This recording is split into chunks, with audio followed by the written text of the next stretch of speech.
ya abakiriya banjye icyo nabizeza nuko service banyeneyeho niba bumva bakeneye good vibes za music ndazifite hano kabisa. DJ Beast arahari kugira ngo abe yaguha umuziki mwiza na private party yawe wateguye abantu bagataha bishimye kabisa bavuga ati wabategura ibirori byiza. N'abantu bafite ama clubs bangana kuko music yanjye ndiyizeye kuba mfite music nziza ko ni professional DJ nabaye mu DJ wa mbere mu ntara y'amajyaruguru. Urumva iyo ni intera nziza igaragara ko nshobora kuba nagira pari yawe nziza.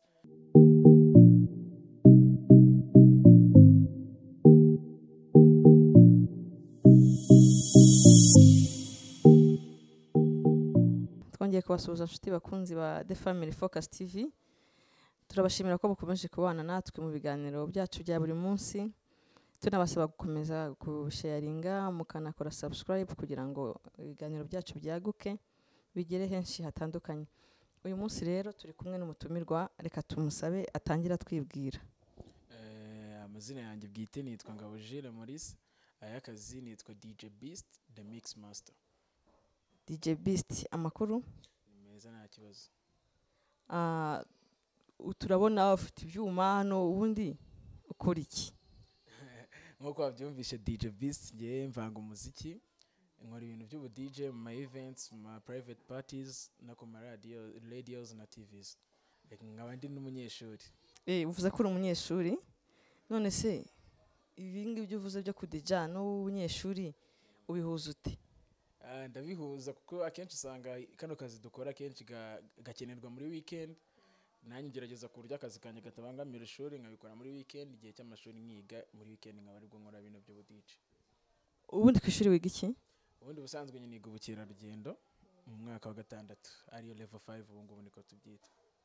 Urimo urasoza amashuri yawe yisumbuye, wumva ibi by'ubukerarugendo uzabikora ukabikora nk'umwuga cyangwa ubona ibi byo kudija ari byo uzakora cyane? Ngendeye ku bitekerezo ubu mfite mbabona ibi by'ubu DJ ari byo nakomeza, ariko Imana igira inzira zayo bishobora guhinduka ngakomeza mu by'ubukerarugendo, ariko ubu DJ mbabona ari byo wenda ngo nakomeza bikanunga bikagira aho bingeza kuko mbona ibyo mbona mfite mo passion.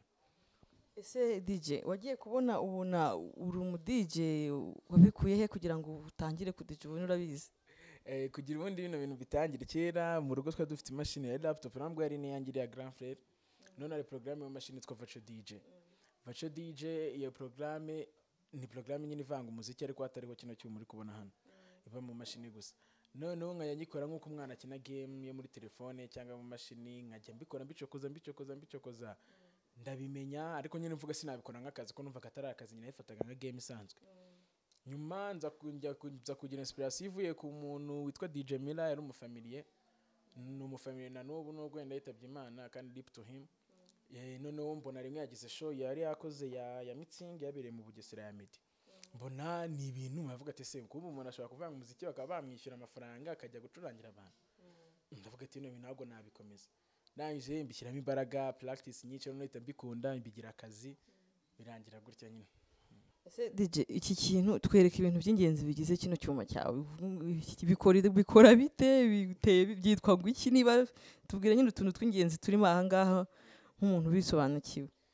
Iki cyuma cyitwa nkano nkuko bibona hano ntago bari kubibona, bahita Serato Performance DJ Controller DDGSB.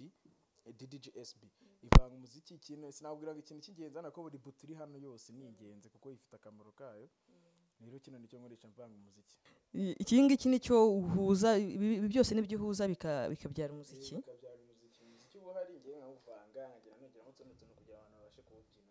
Ese dukorera aka mix gatoya ukoresheje nyine ibi umaze kutwereka turebe ukuntu biba bimeze.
ndabona ari byiza.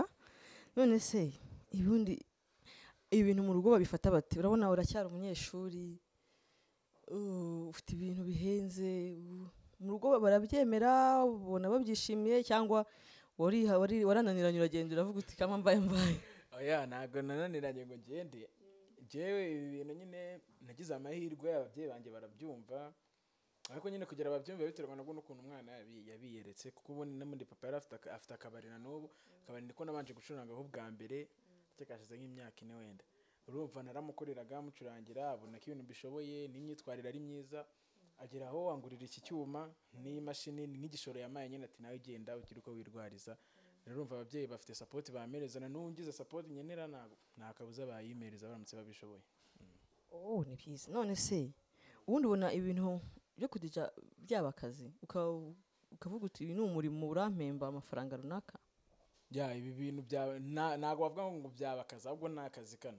Ni akazi nk'akandi nk'uko umuntu abyuka akajya mu biro agazahembwa ku kwezi cyangwa harimo rero byagutunga. Ari benshi babikora bafite imiryango yabo ibatunze, nanjye ubwanjye biranunze ko bifite ikintu bimfashije kinini.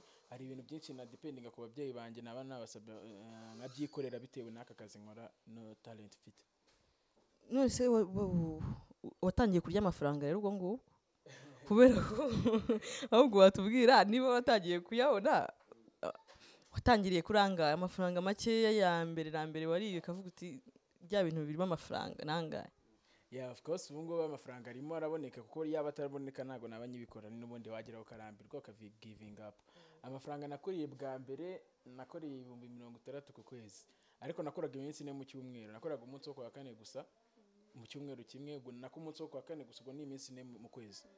Nakoraga umunsi umwe mu cyumweru, ubwo nakoraga 60,000 hashize nk'imyaka 4.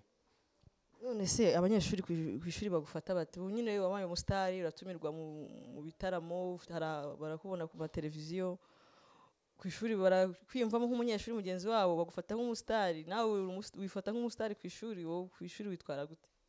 Njye ngimereye kuri njyewe ntabwo nifata nk'umusitari, kuko hari ibintu byinshi nshaka kugira ku nzozi zanjye, nshaka kongeza nko kuri 0% wenda, kuko nshaka byinshi byo kugira. Urumva ntabwo nakwifata nk'umusitari, ariko bagenzi banjye n'abantu banze bashobora nyine kubifata nk'ibintu bikaze cyane, ariko nanjye ngerageza kubimanaginga, kuko ibyo ngibyo bigushutse cyane bikuganisha ahantu habi cyane, ugasanga uri kudestroyinga imbere yawe, ugasanga nyine birahangije cyane.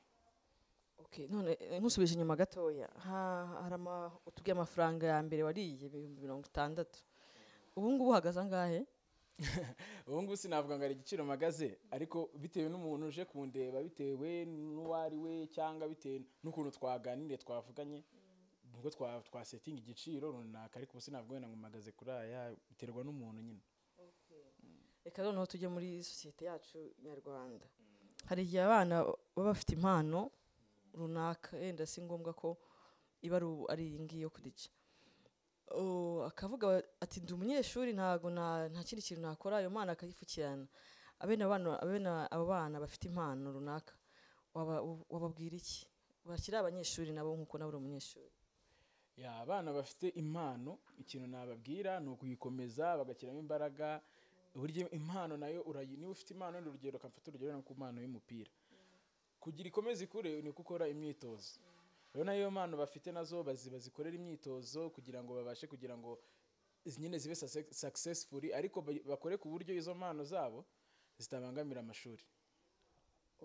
None se DJ Beast, reka tuvuge no ku babyeyi. Ababyeyi bafite abana bafite impano ariko bakababwira bati jya kwiga ntugire ibindi ujyamo, nturebe hirya nturebe hino uretse amasomo gusa, ubundi bo bababwira iki? Ababyeyi wenda abantu bagira ukuntu babyumva bitandukanye, ariko ku giti cyanjye inama nahawe ababyeyi bareka umwana bamurekure agenda iyo mana ikore, barebe niba yabyara umusaruro, barebe n'uburyo yitwara discipline. Umwana nawe agomba kugira uruhare rwo kugira discipline ku mubyeyi, kuko umubyeyi ikintu cya mbere gishimisha umubyeyi ku mwana we ni uko yitwara neza muri societe no mu bandi no ku babyeyi ahantu hose, mbese akaba afite discipline yuzuye. Rero umwana afite iyo discipline, ababyeyi bareka umwana akagenda akagira icyo akora kuri iyo talent ye, pfa kubita bangamira amashuri, ariko noneho babona ukuntu yitwara bakagenda bamuzamura gake bikazagenda bikora. None se urabona nk'ubu mu kudija bijyana kenshi n'umuziki, donc n'umuziki no kudija nibisigana. Uretse kuba wadija, hari ibindi bintu by'umuziki uyiyumvamo, hari ibindi ukora bijyanye n'umuziki? Umuziki ndawukora kuko hari igihe gutya mfata nk'umuhanzi nk'abahanzi runaka nkaba nabahuza tugakora featuring, nanjye wenda nkaririmbamo, tukajya kwa producer akaturikodingira tugakora imiziki, kuko nanjye nkora umuziki. Mfite indirimbo zimwe na zimwe ziri kuri YouTube channel, ndakeka ari 2. Mfite n'andi ma project njye napanga imbere yo gukora, nzagenda nkora gake ku buryo umuziki nawo uzaba uvanze, ariko nyine icyambere ikiri main ni ukudija, umuziki ukaza nka second. Noneho rero urabona kudija vuze ko ari akazi byaguteza imbere, ni umurimo nk'iyindi. Ni iki wabwira aba boss, abantu bafite ibyo bahuriyeho n'umurimo ukora, icyo bababwira? Aba boss cyane ni kamera nko kuri defo bakunda kugira, wenda si bose bakunda bino bintu kutabiha agaciro, bakavuga ati ni ibintu biciriritse cyangwa iki. Byonyine uhereye kuri ibi byuma dukoresha birahenda cyane, birahenda cyane. Urumva biba bisaba no nawe niba ugiye gukorera umuntu umuca amafaranga ahagije kugira ubukuremo inyungu izaza icyuho cyo kuba yaraguze ya mafaranga wakoresheje ugura bya byuma. Aba boss rero bagiye, niba umuntu akubye amafaranga bajye bumva ko ariyo akwiye nyine, niyumve ko niba agiye gukoresha mu ijoro ryose abubwanga araguye 5,000 cyangwa araguye 10,000, amafaranga bababwiye bajye bumva ashyire mu gaciro, nawe avuga ati inyungu nakuramo niyi, ariko amafaranga bajye bumva ko amafaranga umudije abaciye akwiriye. Uvuze ko ibintu byuma byanyu bihenda, iki nicyo cyuma cya nyuma ku mudije cyangwa hari ibindi hejuru y'ibi ngibi wakenera ibindi, cyangwa ikindi cy'umuntu agifite kiba gihagije? Iki ngiki mfite kirahagije kubera ibintu byose urabizi technology igenda iza, ibintu byose bagerageza kubigira portable nyine ku buryo bishobora kuba byatwarika neza byoroshye. Rero iki ngiki ndakeka ntabwo aricyo cyanyuma, hari ibindi binini cyane kabisa binagura amafaranga menshi cyane, ariko nyine ibyo cyakora kiriya ni iki ngiki byo cyakora naho bitaniye cyane. Ikindi cyiza cyacyo nuko cyo kiri portable, ushobora kuba wakimukana ahantu hose, ariko nyine biramutse bikunze ubushobozi bukaboneka n'ikinini nakigura nacyo nta kibazo. Hanyuma rero wari umaze kutubwira ibijyanye n'aba boss, hari icyo wabwira abakiriya bawe, uko bakubona n'icyo wabizeza nyine abakiriya bawe baganirize muri rusange? Abakiriya banjye icyo nabizeza ni uko service banyeneyeho, niba bumva bakeneye good vibes za music ndazifite hano kabisa. DJ Beast arahari kugira ngo abe yaguha umuziki mwiza, na private party yawe wateguye abantu bagataha bishimye kabisa, bavuga ati wabategura ibirori byiza. N'abantu bafite ama clubs bangana, kuko music yanjye ndiyizeye kuba mfite music nziza, ko ndi professional DJ, nabaye mu DJ wa mbere mu ntara y'Amajyaruguru. Urumva iyo ni nziza igaragara ko nshobora kuba nagira pari yawe nziza. Rero bangana aho bansanga kuri Instagram yanjye ni DJ Beast the Mix Master, Twitter ni DJ Beast the Mix Master, Audio Max, SoundCloud, Mixcloud, ahantu hose ni DJ Beast the Mix Master. Na nimero yanjye ya telefone bayifuza ni 078 511 4414, 078 511 4414. DJ Beast turakoze, ariko wenda twasoza wongera kuducurangira turebe ukuntu ubigenza.